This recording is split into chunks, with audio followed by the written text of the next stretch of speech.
ଅଧିକାଂଶ ଲୋକ ଭାବନ୍ତି ଭୂଗୋଳ ମାନେ ଖାଲି ମ୍ୟାପ୍ ଉପରେ ଥିବା କିଛି ଗାର କିମ୍ବା ରାଜ୍ୟର ନାମ ଘୋଷିବା।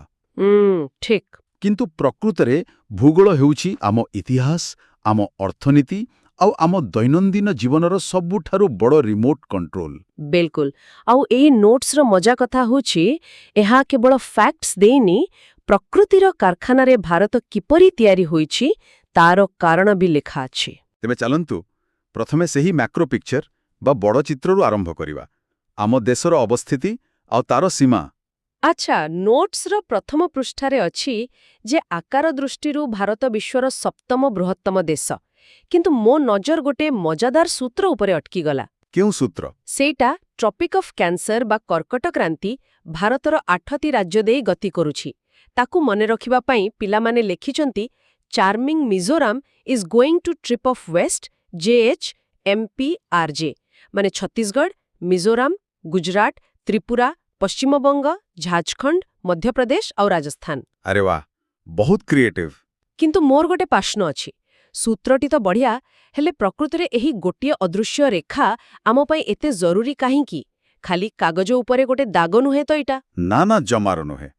ଏହି ରେଖାଟି ଭାରତକୁ ଜଳବାୟୁ ହିସାବରେ ପୁରା ଦୁଇ ଭାଗ କରିଦେଉଛି। ଦୁଇ ଭାଗ? ହଁ, ଏହି ରେଖାର ତଳକୁ ଥିବା ଅଞ୍ଚଳ, ମାନେ ଦକ୍ଷିଣ ଭାରତ, ତାହା ଟ୍ରପିକାଲ ବା ବିଷୁବମଣ୍ଡଳୀୟ ଜଳବାୟୁରେ ଆସୁଛି। ସେଠି ବର୍ଷସାରା ଗରମ ରହେ, ଥଣ୍ଡା ସେତେ ବେଶୀ ନଥାଏ। ଆଉ ଉପର ଭାଗଟା? ଉପର ଭାଗ ମାନେ ଉତ୍ତର ଭାରତ, ସବଟ୍ରପିକାଲ ଅଞ୍ଚଳ। ସେଠି ପ୍ରବଳ ଗରମ ସହିତ ପ୍ରବଳ ଶୀତ ବି ହୁଏ। ବୁଝିଲେ ତ? ଏହି ଗୋଟିଏ ରେଖା ନିର୍ଦ୍ଧାରଣ କରେ ଦକ୍ଷିଣରେ ଲୋକେ କାହିଁକି ବେଶୀ ଭାତ ଆଉ ନଡ଼ିଆ ଖାଆନ୍ତି। ଓହୋ, ଆଉ ଉତ୍ତରରେ କାହିଁକି ଗହମ ଚାଷ ଅଧିକ ହୁଏ? ମାନେ ଆମ ଖାଦ୍ୟପେୟ ବି ଏହି ରେଖା ଉପରେ ନିର୍ଭର କରୁଛି। ଏକଦମ ଠିକ୍। ସେହିପରି ଆଉ ଗୋଟେ ରେଖା ଅଛି, ଇଣ୍ଡିଆନ୍ ଷ୍ଟାଣ୍ଡାର୍ଡ ମେରିଡିଆନ୍। ନୋଟ୍ସ ଅନୁଯାୟୀ ଏହା 82°30' ଇଷ୍ଟ ଦ୍ରାଘିମାରେ ଅଛି, ଯାହା ୟୁପିର ମିର୍ଜାପୁର ଦେଇ ଯାଇଛି। ଏଥିପାଇଁ ବି MOCOA ଭଳି ସୂତ୍ର ଅଛି। ହଁ, ମଧ୍ୟପ୍ରଦେଶ, ଓଡ଼ିଶା, ଉତ୍ତରପ୍ରଦେଶ, ଛତିଶଗଡ଼, ଆନ୍ଧ୍ରପ୍ରଦେଶ। ହେଲେ ଏଠି ଗୋଟେ ବଡ଼ ଦ୍ୱନ୍ଦ୍ୱ ଅଛି ମୋର। ଭାରତ ଏତେ ବଡ଼, ପଶ୍ଚିମରେ ଗୁଜରାଟରୁ ନେଇ ପୂର୍ବରେ ଅରୁଣାଚଳ ପ୍ରଦେଶ ପର୍ଯ୍ୟନ୍ତ। ତେବେ ଆମେ ପୁରା ଦେଶ ପାଇଁ ଗୋଟିଏ ସମୟ ଜୋନ୍ କାହିଁକି ରଖିଛୁ? ଆଚ୍ଛା, ବହୁତ ବଢ଼ିଆ ପ୍ରଶ୍ନ। ଦେଖନ୍ତୁ, ଗୁଜରାଟ ଆଉ ଅରୁଣାଚଳ ପ୍ରଦେଶ ମଧ୍ୟରେ ପ୍ରାୟ 30° ଦ୍ରାଘିମାର ଫରକ ଅଛି। 30°? ତାମାନେ ସମୟରେ କେତେ ଅନ୍ତର ହେବ? ପୃଥିବୀ ଘୂରିବା ବେଳେ ପ୍ରତି 15° ପାଇଁ 1 ଘଣ୍ଟା ଲାଗେ। ସେହି ହିସାବରେ 2 ମୁଣ୍ଡ ଭିତରେ ପୁରା 2 ଘଣ୍ଟାର ବ୍ୟବଧାନ। ମାନେ ଗୁଜରାଟରେ ସୂର୍ଯ୍ୟ ହୁଇମାର 2 ଘଣ୍ଟା ଆଗରୁ ଅରୁଣାଚଳରେ ସକାଳ ହୋଇସାରିଥାଏ। ବାପରେ! ତେବେ ଆମେ ଆମେରିକା ଭଳି ଅଲଗା ଅଲଗା ଟାଇମ୍ ଜୋନ୍ କାହିଁକି କରୁନେ? ଅରୁଣାଚଳ ଲୋକଙ୍କ ତ ଭୋର 4ଟାରୁ ଉଠିବାକୁ ପଡ଼ୁଥିବ। ହଁ, କିନ୍ତୁ ଭାରତ ଭଳି ଏତେ ଜନବହୁଳ ଦେଶରେ ଯଦି ଅଲଗା ଟାଇମ୍ ଜୋନ୍ ରହିବ, ପ୍ରବଳ ବିଶୃଙ୍ଖଳା ଦେଖାযাব। ମାନେ ଟ୍ରେନ୍ ଟାଇମ୍, ଅଫିସ୍, ବ୍ୟାଙ୍କ ସବୁ ଗୋଳମାଳ ହୋଇଯିବ? ବିଲକୁଲ। ସମସ୍ତଙ୍କ ପାଇଁ ଗୋଟେ କମନ୍ ଟାଇମ୍ ରଖିବାକୁ ଠିକ୍ ମଝି ରାସ୍ତା ବଛାଗଲା। 30°ର ଅଧା 15, ଆଉ ସେହି ମଝି ଲାଇନ୍ ହେଉଛି ଆମର ଷ୍ଟାଣ୍ଡାର୍ଡ ମେରିଡିଆନ୍। ଯଦିଓ ଉତ୍ତର ପୂର୍ବାଞ୍ଚଳ ପାଇଁ ଟିକେ ଅସୁବିଧା, ପ୍ରଶାସନିକ ସୁବିଧା ପାଇଁ ଏହାକୁ ଆପଣେଇ ନିଆଗଲା। ବୁଝିଲି। ସମୟ ଆଉ ଜଳବାୟୁ କଥା ଗଲା, ସୀମା ବିଷୟରେ ମଧ୍ୟ କିଛି ଆଶ୍ଚର୍ଯ୍ୟଜନକ ତଥ୍ୟ ଅଛି। ସାଧାରଣତଃ ଲାଗେ ଯେ ଆମର ସବୁଠୁ ଲମ୍ବା ସୀମା ବୋଧହୁଏ ଚୀନ ବା ପାକିସ୍ତାନ ସହ ଥିବ। ବହୁତ ଲୋକ ସେଇଆ ଭାବନ୍ତି। କିନ୍ତୁ ଏ ନୋଟ୍ସ କହୁଛି ଭାରତର ସବୁଠାରୁ ଲମ୍ବା ଇଣ୍ଟରନ୍ୟାସନାଲ ବର୍ଡର ବାଂଲାଦେଶ ସହ ଅଛି, ଆଉ ସବୁଠାରୁ ଛୋଟ ଆଫଗାନିସ୍ତାନ ସହ। ସତ କଥା। ବାଂଲାଦେଶ ସହ ସୀମା ଏତେ ଲମ୍ବା ହେବାର କାରଣ ହେଉଛି ସେଟା କୌଣସି ସିଧା ଗାର ନୁହେଁ। ବଙ୍କା ଟଙ୍କା ହୋଇଅଛି ବୋଧେ। ହଁ, ନଦୀ, ନାଳ, ଜଙ୍ଗଲ ଦେଇ ଏମିତି ଜିଗଜାଗ ହୋଇଛି ଯେ ତାକୁ ଯଦି ଗୋଟେ ସୂତାରେ ସିଧା କରି ମାପିବା, ତାହା ଚୀନ କିମ୍ବା ପାକିସ୍ତାନ ସୀମାଠାରୁ ବହୁତ ଅଧିକ ବାହାରିବ। ଆଚ୍ଛା। ଆଉ ଦେଶ ଭିତରେ ୟୁପି ହେଉଛି ଏକମାତ୍ର ରାଜ୍ୟ ଯାହା 8ଟି ରାଜ୍ୟ ଆଉ ଗୋଟିଏ କେନ୍ଦ୍ରଶାସିତ ଅଞ୍ଚଳକୁ ଛୁଇଁଛି। ଏକଦମ। ବର୍ତ୍ତମାନ ଏ ସୀମାକୁ ସୁରକ୍ଷା ଦେଉଥିବା ବଡ଼ ବଡ଼ ପାଚେରୀଗୁଡ଼ିକର କଥା ଆଲୋଚନା କରିବା। ମୁଁ ଯେତେବେଳେ ହିମାଳୟ ଏବଂ ପେନିନସୁଲାର ପ୍ଲାଟୋ ବା ଦାକ୍ଷିଣାତ୍ୟ ମାଳଭୂମିର ତୁଳନା ଦେଖୁଥିଲି ନା, ମୋତେ ଲାଗିଲା ଯେମିତି ଗୋଟେ ପରିବାରର 2ଟି ପିଢ଼ି। 2ଟି ପିଢ଼ି? ମାନେ କେମିତି ଟିକେ ବୁଝାନ୍ତୁ। ମାନେ ହିମାଳୟ ହେଉଛି ଘରର ଯୁବକ, ଯିଏ ଏବେ ବି ବଢ଼ୁଛି, ଟିକେ ଉଗ୍ର ଅଛି, ମଝିରେ ମଝିରେ ଭୂମିକମ୍ପ କରି ନିଜର ରାଗ ଦେଖାଉଛି। ହଁ। କିନ୍ତୁ ସାଉଥ୍ ଇଣ୍ଡିଆରେ ଥିବା ଆମର ମାଳଭୂମିଟା ପୁରା ଆମ ବୃଦ୍ଧ ଜେଜେବାପାଙ୍କ ଭଳି ଅତ୍ୟନ୍ତ ପୁରୁଣା, ଜ୍ଞାନୀ, କଠିନ ଆଉ ସମ୍ପୂର୍ଣ୍ଣ ସ୍ଥିର। ଏହି ଉଦାହରଣଟି ତ ପୁରା ଫିଟ୍ ବସୁଛି। ବିଜ୍ଞାନ ଭାଷାରେ ମଧ୍ୟ ଆମେ ହିମାଳୟକୁ ୟଙ୍ଗ ଫୋଲ୍ଡ ମାଉଣ୍ଟେନ୍ସ ବା ଯୁବ ଭଙ୍ଗିଳ ପର୍ବତ କହୁ। ସେଟା କେମିତି ସୃଷ୍ଟି ହେଲା? ଭାବନ୍ତୁ, ଗୋଟିଏ ଟେବୁଲ ଉପରେ ଏକ ମୋଟା ତଉଲିଆ ଅଛି, ଆଉ ଆପଣ ଦୁଇ ପଟରୁ ନିଜ ହାତରେ ତାକୁ ମଝି ଆଡ଼କୁ ଠେଲୁଛନ୍ତି। ତାହେଲେ ତଳିଆଟା ମଝିରୁ କୁଞ୍ଚେଇ ହୋଇ ଉପରକୁ ଉଠିଯିବା। ଠିକ୍ ସେମିତି ଲକ୍ଷ ଲକ୍ଷ ବର୍ଷ ପୂର୍ବେ ଭାରତୀୟ ପ୍ଲେଟ୍ ଏବଂ ୟୁରେସିଆନ୍ ପ୍ଲେଟ୍ ପରସ୍ପର ଆଡ଼କୁ ମାଡ଼ି ଆସିଲେ, ଆଉ ମଝିରେ ଥିବା ତେଥିସ୍ ସାଗରର ମାଟି ପଥର ଉପରକୁ ଉଠି ହିମାଳୟ ତିଆରି ହେଲା। ଓହୋ, ତାମାନେ ଏବେ ବି ସେଇ ପ୍ଲେଟ୍ଗୁଡ଼ିକ ଠେଲାଠେଲି ହେଉଛନ୍ତି। ହଁ ତ, ସେଥିପାଇଁ ହିମାଳୟର ଉଚ୍ଚତା ଏବେ ବି ବଢ଼ୁଛି। ଏହି ପର୍ବତର 3ଟି ମୁଖ୍ୟ ସ୍ତର ଅଛି। ସବୁଠୁ ଉଚ୍ଚରେ ହିମାଦ୍ରି, ଯୋଉଠି ଏଭରେଷ୍ଟ ଅଛି, ତା ତଳକୁ ମିଡିଲ ହିମାଳୟ, ଯୋଉଠି ପୀର ପଞ୍ଜାଲ ଅଛି, ଆଉ ସବୁଠୁ ତଳେ ଶିବାଲିକ୍, ରାଇଟ୍? ଏକଦମ। ଆଉ ଏହା ଉପରେ ପାମିର ନଟ୍ ନାମକ ଏକ ବିଶାଳ ପାର୍ବତ୍ୟ ଗଣ୍ଠି ଅଛି, ଯାହାକୁ ବିଶ୍ୱର ଛାତ କୁହାଯାଏ। ଆଚ୍ଛା, ତାହେଲେ ଆମର ଜେଜେବାପା ମାନେ ମାଳଭୂମିର କାହାଣୀ କ'ଣ? ସେଇଟା କିପରି ସୃଷ୍ଟି ହେଲା? ଉପଦ୍ୱୀପୀୟ ମାଳଭୂମି ହେଉଛି ଗଣ୍ଡୱାନା ଲ୍ୟାଣ୍ଡର ଗୋଟିଏ ଅଂଶ। ଏହା ପୃଥିବୀର ସବୁଠାରୁ ପୁରୁଣା ଭୂଖଣ୍ଡ। ଏହା କୌଣସି ପ୍ଲେଟ୍ ଧକ୍କାରୁ ହୋଇନାହିଁ। ତାହେଲେ କେମିତି? କୋଟି କୋଟି ବର୍ଷ ଧରି ତରଳ ଲାଭା ଜମାଟ ବାନ୍ଧି କଠିନ ଆଗ୍ନେୟ ଶିଳାରେ ପରିଣତ ହୋଇଛି। ସେଥିପାଇଁ ଏହା ଏତେ ସ୍ଥିର, ଆଉ ଏଠି ଭୂମିକମ୍ପର ଆଶଙ୍କା ବହୁତ କମ୍। ସେଥିପାଇଁ ଏହା ଖଣିଜ ସମ୍ପଦର ଗନ୍ତାଘର ନା? ନୋଟ୍ସରେ ଛୋଟନାଗପୁର ମାଳଭୂମି କଥା ଅଛି, ଯାହା କୋଇଲା ପାଇଁ ବହୁତ ପ୍ରସିଦ୍ଧ। ହଁ, ଆମ ଦେଶର ଅଧା ଶିଳ୍ପ ଏହି କୋଇଲା ଉପରେ ଚାଲିଛି। କିନ୍ତୁ ଏହାର ଆଉ ଏକ ଦିଗ ମଧ୍ୟ ଅଛି, ଯାହା ବସ୍ତର ମାଳଭୂମିରେ ଦେଖାଯାଏ। ସେଇ ଯୋଉ ଛତିଶଗଡ଼ର ବସ୍ତର ଅଞ୍ଚଳ। ମୁଁ ଦେଖୁଥିଲି ଛାତ୍ର ଜଣକ ସେଠି ବଡ଼ ଅକ୍ଷରରେ ନକ୍ସଲବାଦ ଲେଖିଛନ୍ତି। ଭୂଗୋଳ ସହ ନକ୍ସଲବାଦର କି ସମ୍ପର୍କ? ସିଧାସଳଖ ସମ୍ପର୍କ ଅଛି। ଦେଖନ୍ତୁ, ବସ୍ତରର ଭୂଗୋଳ ଅତ୍ୟନ୍ତ ଦୁର୍ଗମ। ଘନ ଜଙ୍ଗଲ, ପାହାଡ଼, ବଡ଼ ବଡ଼ ପଥର। ମାନେ ପୋଲିସ ଆଉ ପ୍ରଶାସନ ପାଇଁ ପଶିବା କଷ୍ଟ। ବିଲକୁଲ। ଏହି ବିଚ୍ଛିନ୍ନତା ହିଁ ସଶସ୍ତ୍ର ବିଦ୍ରୋହୀଙ୍କୁ ଲୁଚିବା ପାଇଁ ଏକ ନ୍ୟାଚୁରାଲ ଫୋର୍ଟ ବା ପ୍ରାକୃତିକ ଦୁର୍ଗ ଯୋଗାଇ ଦିଏ। ତା ସହ ଖଣିଜ ସମ୍ପଦ ଥିବାରୁ ସ୍ଥାନୀୟ ଆଦିବାସୀ ଓ ଶିଳ୍ପାୟନ ଭିତରେ ସଂଘର୍ଷ ହୁଏ। ବାପ୍ରେ, ଭୂଗୋଳ ପଢ଼ୁ ପଢ଼ୁ ଆମେ ଆଭ୍ୟନ୍ତରୀଣ ସୁରକ୍ଷା ପାଖରେ ପହଞ୍ଚିଗଲୁ। ଆଚ୍ଛା, ମୁଁ ଏହି ମାଳଭୂମି ବିଷୟରେ ଆଉ ଗୋଟେ ରୋଚକ ଲାଇନ୍ ପଢ଼ୁଥିଲି। କ'ଣ ସେଇଟା? ଏଇ ପୁରା ଦାକ୍ଷିଣାତ୍ୟ ମାଳଭୂମିଟା ପଶ୍ଚିମରୁ ପୂର୍ବ ଆଡ଼କୁ ଟିକେ ଢଳିକରି ରହିଛି।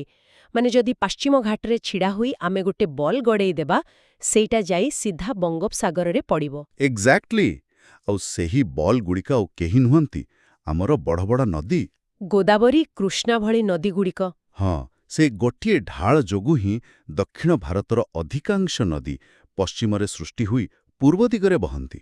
ସେ ନଦୀମାନଙ୍କ କଥା ଯେହେତୁ ଉଠିଲା, ଚାଲନ୍ତୁ ସେ ଲାଇଫ୍ ଲାଇନ୍ଗୁଡ଼ିକୁ ଭଲ ଭାବେ ବୁଝିବା। ପର୍ବତଗୁଡ଼ିକ ଖାଲି ପଥର ନୁହଁ, ସେଗୁଡ଼ିକ ହେଉଛି ବିଶାଳ ୱାଟର ଟ୍ୟାଙ୍କି। ଏକଦମ। ନଦୀଗୁଡ଼ିକ ବିଷୟରେ ନୋଟ୍ସରେ କ'ଣ ସବୁ ଅଛି? ମୋତେ ଲାଗିଲା, ନଦୀମାନେ ଯେମିତି ଜଣେ ଜଣେ କାରିଗର।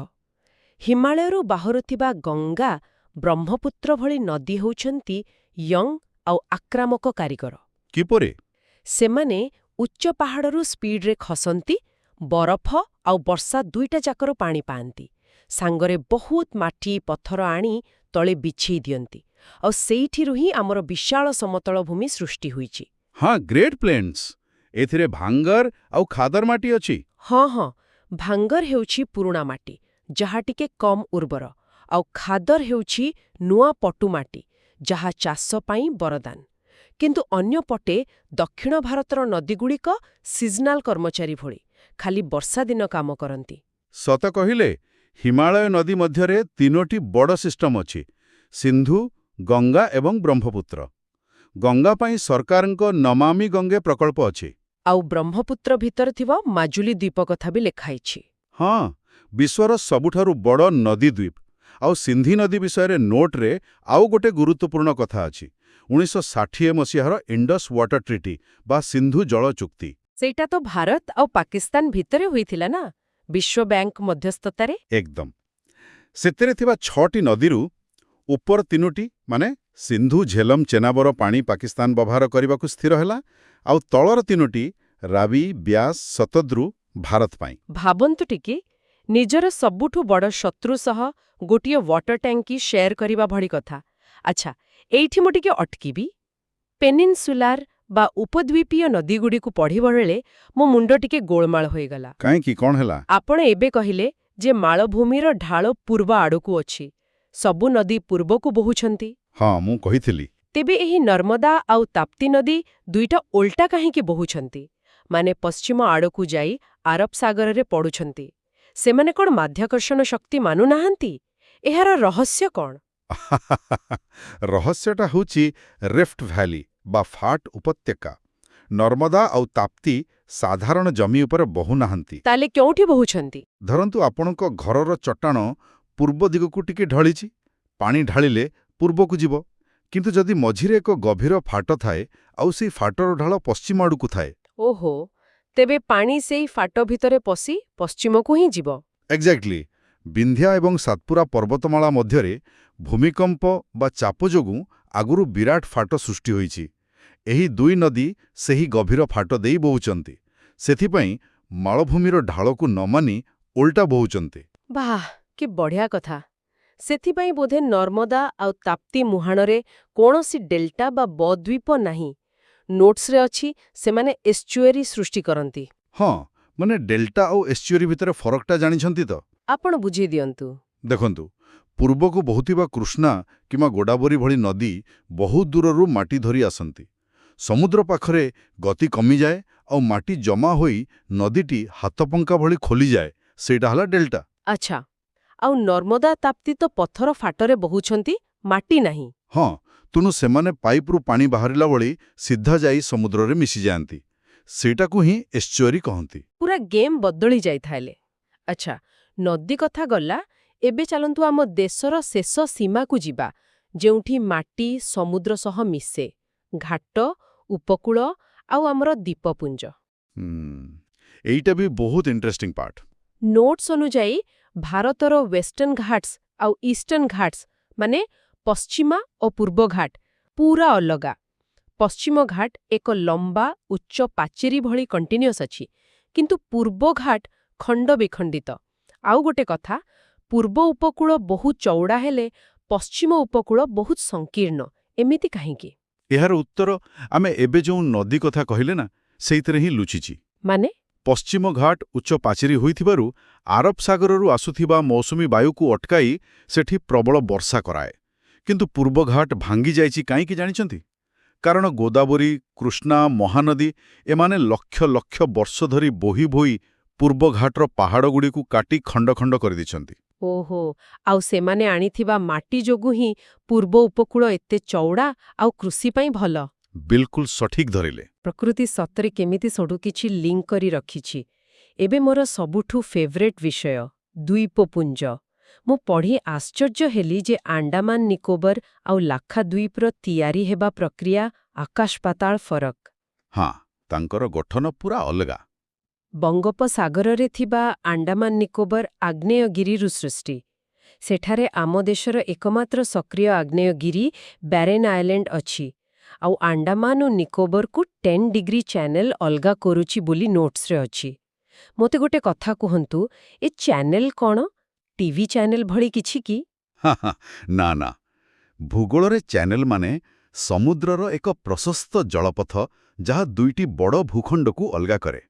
ଆଉ ଜାଣିଛନ୍ତି, ଆଣ୍ଡାମାନ ଦ୍ୱୀପପୁଞ୍ଜ ପ୍ରକୃତରେ ସମୁଦ୍ର ଭିତରେ ବୁଡ଼ି ରହିଥିବା ଏକ ବିଶାଳ ପର୍ବତମାଳାର ଶିଖର ଅଂଶ। ମାନେ ଆମେ ଯେଉଁ ଆଣ୍ଡାମାନ ଦେଖୁଛୁ ତାହା ଗୋଟେ ପାହାଡ଼ର ଗଜା? ହଁ, କିନ୍ତୁ ଆରବ ସାଗରରେ ଥିବା ଲାକ୍ଷାଦ୍ୱୀପ ପୁରା ଅଲଗା। ସେଇଟା ହେଉଛି କୋରାଲ ଆଇଲ୍ୟାଣ୍ଡ ବା ପ୍ରବାଳ ଦ୍ୱୀପ। ସେଥିରେ କୌଣସି ପଥର କି ଆଗ୍ନେୟଗିରି ନାହିଁ। ଜୀବମାନଙ୍କ ଦ୍ୱାରା ତିଆରି ହେଇଛି। ଜୀବମାନଙ୍କ ଦ୍ୱାରା? ନୋଟ୍ସରେ କୋରାଲ ପଲିପସ୍ ବୋଲି କିଛି ଲେଖାଥିଲା। ଏମାନେ କ'ଣ? କୋରାଲ ପଲିପ୍ସ ହେଉଛନ୍ତି ସମୁଦ୍ରର ଅତି କ୍ଷୁଦ୍ର ଜୀବ। ସେମାନେ ନିଜ ଶରୀରରୁ କ୍ୟାଲସିୟମ କାର୍ବୋନେଟ୍ ବା ଚୂନ ଜାତୀୟ ପଦାର୍ଥ ବାହାର କରନ୍ତି। ମରିଗଲା ପରେ ତାଙ୍କର ଶକ୍ତ ଖୋଳପା ରହିଯାଏ ଆଉ ତା ଉପରେ ପୁଣି ନୂଆ ଜୀବ ବଢ଼ନ୍ତି। ମାନେ ଏମିତି ହୋଇ ହୋଇ? ହଁ, ଲକ୍ଷ ଲକ୍ଷ ବର୍ଷ ଧରି ଖର୍ବ ଖର୍ବ ସଂଖ୍ୟାରେ ଏହି ଖୋଳପା ସମୁଦ୍ର ତଳୁ ଜମା ହୋଇ ପାଣି ଉପରକୁ ଉଠି ଆସେ ଆଉ ଏକ ଦ୍ୱୀପର ରୂପ ନିଏ। ଲାକ୍ଷାଦ୍ୱୀପ ସେମିତି ହିଁ ତିଆରି। ବାପରେ, ଛୋଟ ଛୋଟ କୀଟ ମିଶି ଗୋଟିଏ ପୁରା ଦ୍ୱୀପ ତିଆରି କରିଦେଲେ। ପ୍ରକୃତିର ନୀରବ କାରଖାନା ସତରେ ଅଦ୍ଭୁତ। ଆଚ୍ଛା, ଦ୍ୱୀପ କଥା ପଢ଼ିବାରୁ ଶେଷ ଆଡ଼କୁ ଆଉ ଗୋଟିଏ ରୋଚକ କଥା ମନେ ପଡ଼ିଲା। ଆମ ପାଖରେ ଏତେ ବଡ଼ ମେନଲ୍ୟାଣ୍ଡ ଅଛି, ସମତଳ ଭୂମି ଅଛି। ହଁ, କିନ୍ତୁ ଯେତେବେଳେ ମହାକାଶ ଗବେଷଣା ବା ମିସାଇଲ୍ ଟେଷ୍ଟିଂ କଥା ଉଠେ, ଆମେ ଏହି ଛୋଟ ଛୋଟ ଦ୍ୱୀପ ଉପରେ କାହିଁକି ନିର୍ଭର କରୁଛୁ? ଶ୍ରୀହରିକୋଟାରୁ ଇସ୍ରୋ ରକେଟ୍ ଛାଡ଼େ, ଆଉ ଓଡ଼ିଶାର ଅବ୍ଦୁଲ କଲାମ ଦ୍ୱୀପରୁ ମିସାଇଲ୍ ଟେଷ୍ଟ ହୁଏ, ଏମିତି କାହିଁକି? ଏହା ପଛରେ ଦୁଇଟି ବଡ଼ କାରଣ ଅଛି, ସୁରକ୍ଷା ଆଉ ପଦାର୍ଥ ବିଜ୍ଞାନ। ମିସାଇଲ୍ ବା ରକେଟ୍ ଟେଷ୍ଟ ବେଳେ କିଛି ଅଘଟଣା ଘଟିଲେ ତାହା ଲୋକଙ୍କ ଉପରେ ନ ପଡ଼ି ସିଧା ସମୁଦ୍ରରେ ପଡ଼ିବ। ଫିଜିକ୍ସ କାରଣଟା କର? ଶ୍ରୀହରିକୋଟା ବିଷୁବରେଖାର ପାଖାପାଖି ଅଛି। ଆମ ପୃଥିବୀ ପଶ୍ଚିମରୁ ପୂର୍ବକୁ ଘୁରୁଛି, ତେଣୁ ପୂର୍ବ ଉପକୂଳରୁ ରକେଟ୍ ଛାଡ଼ିଲେ ପୃଥିବୀର ସ୍ପିନ୍ ତାକୁ ଏକ ସ୍ଲିଙ୍ଗ ଶଟ୍ ବା ଅତିରିକ୍ତ ଧକ୍କା ଦିଏ। ଏଥିରେ ଇନ୍ଧନ ବହୁତ କମ୍ ଖର୍ଚ୍ଚ ହୁଏ। ଭୂଗୋଳ କିପରି ରକେଟ୍ ସାଇନ୍ସକୁ ହେଲ୍ପ କରୁଛି ଭାବନ୍ତୁ ଟିକେ। ଗୋଟିଏ ଛାତ୍ରର ନୋଟ୍ସରୁ ଆମେ ଆଜି କ'ଣ ନ ଦେଖିଲେ? ୟଙ୍ଗ ହିମାଳୟଠୁ ଆରମ୍ଭ କରି ପୁରୁଣା ଦାକ୍ଷିଣାତ୍ୟ ମାଳଭୂମି, ଆଉ ରିଫ୍ଟ ଭ୍ୟାଲିର ତେଢ଼ା ନଦୀଠୁ ଆରମ୍ଭ କରି ଲାକ୍ଷାଦ୍ୱୀପର କୋରାଲ ପଲିପସ୍। ସତରେ ଏହି ଆଲୋଚନା ପରେ ମାନଚିତ୍ରକୁ ଦେଖିବାର ଦୃଷ୍ଟିକୋଣ ପୁରା ବଦଳି ଯାଉଛି। କିନ୍ତୁ ଶେଷ କରିବା ପୂର୍ବରୁ ଆସନ୍ତୁ ସେହି ସିନ୍ଧୁ ଜଳ ଚୁକ୍ତି କଥାଟା ଟିକେ ମନେ ପକାଇବା। 1960 ମସିହାର ଚୁକ୍ତି। ହଁ, ଭାରତ ଆଉ ପାକିସ୍ତାନ ଭିତରେ ସବୁବେଳେ ତିକ୍ତତା, ତଥାପି ସେମାନେ ନଦୀର ଜଳ ବାଣ୍ଟିବାକୁ ବାଧ୍ୟ। ମଣିଷ ନିଜ ସ୍ୱାର୍ଥ ପାଇଁ କାଗଜ ଉପରେ, ମ୍ୟାପ୍ ଉପରେ ରାଜନୈତିକ ସୀମାରେଖା ଟାଣିଦିଏ। ଏପଟେ ଆମ ଦେଶ, ସେପଟେ ତୁମ ଦେଶ। କିନ୍ତୁ ପ୍ରକୃତି ତ ବର୍ଡର ମାନେନି। ଏତେ ଶତ୍ରୁତା ଥାଉ, ଭୂଗୋଳ ଆଉ ଏଇ ବହି ଚାଲିଥିବା ନଦୀଗୁଡ଼ିକ କେମିତି ସେମାନଙ୍କୁ ଗୋଟିଏ ଟେବୁଲରେ ବସି ସହଯୋଗ କରିବାକୁ ବାଧ୍ୟ କରନ୍ତି, ଏହା ଭାବିବା କଥା। ବରଫ ତରଳିଲେ ପାଣି ନିଜ ରାସ୍ତାରେ ବହିବ, ମଣିଷକୁ ତା ସହ ଆଡଜଷ୍ଟ କରିବାକୁ ପଡ଼ିବ। ପୁରା ସତ କଥା କହିଲେ। ତେବେ ପ୍ରକୃତିର ଏହି ଅଖଣ୍ଡ ଶକ୍ତି ଆଗରେ ମଣିଷ ଟାଣିଥିବା ଏହି ସୀମାରେଖାଗୁଡ଼ିକର ପ୍ରକୃତ ମୂଲ୍ୟ କ'ଣ? ନିଜେ ଏହା ଉପରେ ଟିକେ ଚିନ୍ତା କରନ୍ତୁ, ଆଉ ନିଶ୍ଚୟ ଆହୁରି ଖୋଜାଖୋଜି କରନ୍ତୁ।